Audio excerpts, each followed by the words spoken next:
Oke, Assalamualaikum warahmatullahi wabarakatuh. Jumpa lagi dengan saya Robi. Selamat datang di YouTube channel saya. Oke, teman-teman, channel ini sebagian besar isi kontennya berisi tentang pembahasan skripsi mahasiswa, baik teknis maupun non teknis.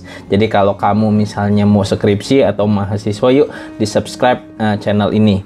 Dan kali ini kita akan membahas tentang sebenarnya ini keluh kesah mahasiswa ketika ketemu saya. Dia agak pusing juga ketika bimbingan skripsi, tapi skripsinya selalu di ACC gitu. Itu kan sebenarnya kesenangan para mahasiswa ya, tapi kok ada yang pusing juga. Nah, gimana cara mengatasinya? Saya akan jelaskan di video ini. Oke, sebelum masuk ke penjelasan video tersebut, yuk subscribe dulu YouTube channel saya biar channel ini tumbuh dan berkembang dan selalu bermanfaat buat teman-teman semua. Jadi kalau yang udah subscribe, saya ucapkan terima kasih. Yuk, lanjut.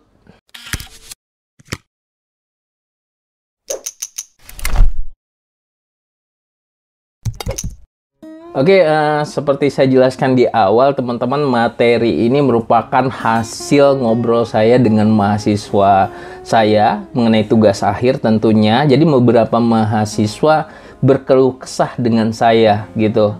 Pertanyaannya atau pernyataannya seperti ini, Pak, kok setiap saya bimbingan skripsi, dosen pembimbing saya selalu ACC? Dalam hati saya mungkin itu kan malahan enak gitu loh.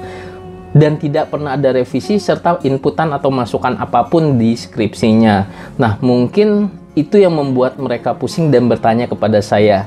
Nah, pada video ini saya akan membahas dengan permasalahan itu, apa sih dampak-dampaknya.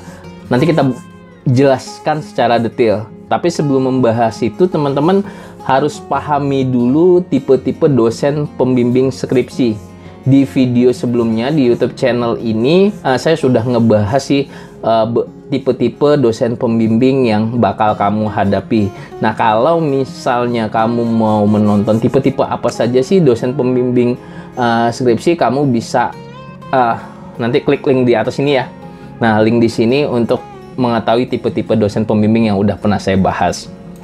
Oke, teman-teman, tahu nggak sih skripsi itu merupakan pekerjaan atau tugas yang berhubungan dengan orang lain atau bahkan bisa dengan banyak orang yang rasanya saya sulit untuk mengerjakan sendiri. Misalnya contoh, ketika kita mau riset, kita harus berkomunikasi dengan orang. Bahkan dalam pengerjaan skripsinya, itu kita harus berhubungan sama dosen pembimbing, jadi dosen yang mengarahkan.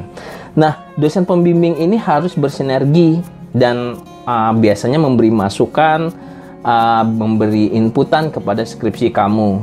Dan biasanya dosen pembimbing ini merupakan dosen yang sudah ditentukan di fakultas atau di jurusan kamu, gitu ya. Jadi kalau kamu tidak mau mengalami kesulitan mengerjakan skripsi, tentunya kamu harus memiliki dosen pembimbing. Lucunya di gambaran tadi bahwa sebenarnya kalau saya ngikutin mahasiswa, ada mahasiswa yang senang di ACC terus. Nah, ini anehnya, saya menemui mahasiswa yang memang nggak terlalu suka kalau dosen pembimbingnya tidak meng-ACC skripsinya. Jadi maksudnya gini ya teman-teman, kalau misalnya yang belum paham, dia datang membawa judul misalnya. Kemudian langsung di ACC, bawa bab 1 pendahuluan, mengerjakan latar belakang, identifikasi masalah, dan langsung di ACC tanpa ada komentar sama sekali dari dosen pembimbingnya. Nah, kalau misalnya kamu merupakan salah satu bagian dari seperti mahasiswa saya, nah ini akan berdampak ke depannya teman-teman. Saya udah buatin beberapa poin dampaknya kalau kamu mendapatkan dosen pembimbing skripsi yang istilahnya meng-ACC terus tanpa memberikan inputan atau revisi. Nah, yang pertama, kamu akan mengalami kebingungan untuk masuk ke step skripsi selanjutnya atau ke tahap selanjutnya. Ketika kalian masuk ke judul skripsi, terus di ACC, terus saya mau ngapain tanpa ada inputan dan masukan dari dosen pembimbing, itu membuat kalian bingung. Kemudian kamu juga tidak memahami apa yang kamu kerjakan di skripsinya. Ya kita ngikut aja ngalir yang kita buat, ini kan masih bayang-bayang. masih abu-abu. Nah, kita masukin, rupanya sama dosen pembimbingnya di ACC. Nah, itu yang jadi buat kalian tidak paham dengan skripsi kamu gitu ya. Kemudian kamu bingung memulai materinya dari mana.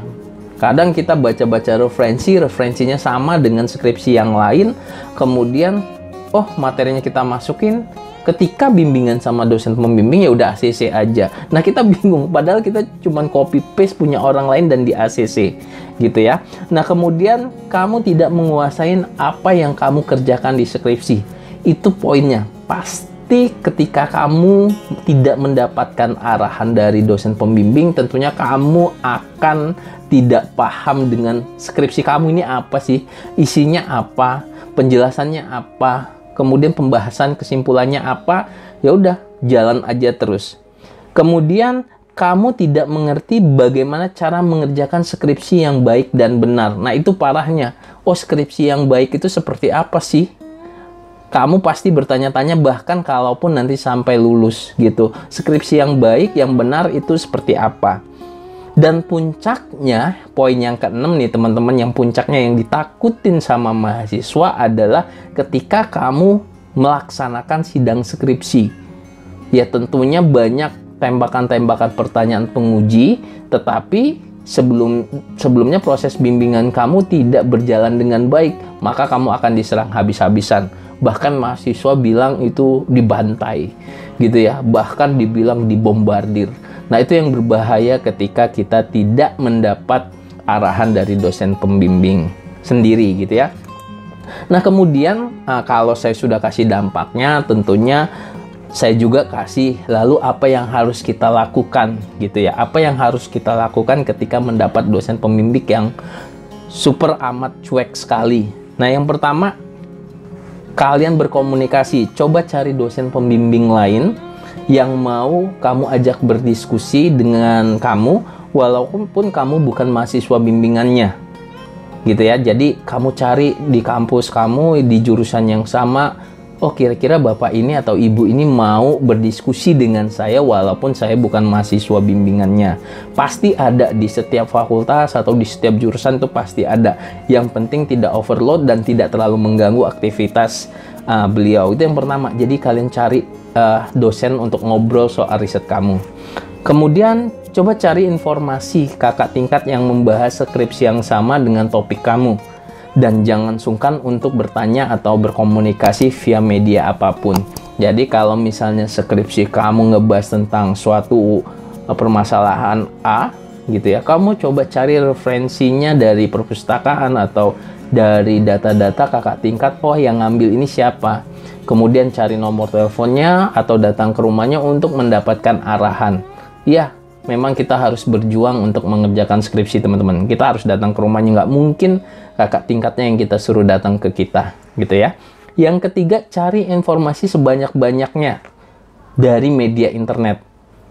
Internet udah murah, udah gampang nyarinya sesuatu informasinya. Misalnya kamu masuk ke YouTube channel saya yang ngebahas semuanya tentang skripsi.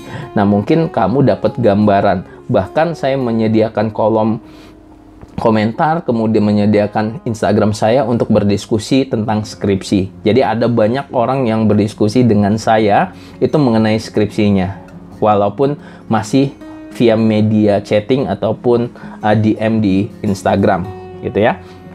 Kemudian yang selanjutnya, kamu bisa ke perpustakaan, kamu bisa baca-baca tentang skripsi, memahami konsep gimana sih cara membuat skripsi, gimana sih cara membuat suatu metode dalam skripsi, gimana sih membuat identifikasi masalah. Kalau kamu baca satu-satu skripsi itu, mungkin ada beberapa poin yang kamu nangkep. Buat latar belakang itu seperti ini ya. Buat identifikasi masalah seperti ini. Kalau kamu banyak baca, kamu banyak referensi, tentunya kamu sudah di luar kepala. Nah, nanti kalau udah sidang, kamu bisa ngejawab taktik jawaban dari dosen penguji gitu ya. Nah, kemudian membeli buku tentang skripsi. Tentunya di pusat-pusat penjualan buku, Gramedia, Fajar Agung, dan lainnya itu udah banyak buku-buku yang membahas tentang skripsi. Nggak salahnya kamu untuk membeli dibandingkan kamu tidak ada inputan ataupun dapat revisi dari dosen pembimbing kamu. Nah, kemudian ini yang paling ekstrim. Kalau udah nggak kuat banget, coba ngobrol ke ketua jurusan atau ke dekan ataupun ke kaprodi. Gimana sih Pak kalau misalnya saya mengganti dosen pembimbing ini? Utarakan saja bahwa dosen pembimbing ini selalu mengasih saya dan itu membuat kebingungan saya. Tentunya itu bakalan jadi hal yang menakutkan sih bagi mahasiswa karena ya, ancaman atau yang lainnya ketika dosen pembimbing kamu tahu kamu pindah dosen pembimbing. Tapi nggak salahnya dicoba. Nah, itu teman-teman beberapa poin tips untuk menghadapi hal tersebut. Jadi gini teman-teman, pada dasarnya skripsi itu akan sukses kalau kamu semangat mengerjakan dan tidak memperdulikan halangan dan rintangannya. Jadi pasti ada halangan dan rintangan di setiap teman-teman yang mengerjakan tuh pasti berbeda-beda. Kalau saran saya gas terus, dan buat kamu yang sedang skripsi tentunya harus semangat terus gitu ya. Oke, mungkin itu aja pembahasan tentang skripsi. Kenapa sih selalu di ACC oleh dosen pembimbing saya. Kita ketemu lagi di video selanjutnya. Tapi jangan lupa untuk mensubscribe YouTube channel ini, men-share dan melike video ini apabila video ini bermanfaat buat Anda. Jadi kalau buat kamu yang mau diskusi dengan saya, silahkan follow Instagram saya @robiuliendra saja gitu ya. Terima kasih. Saya tutup. Assalamualaikum warahmatullahi wabarakatuh.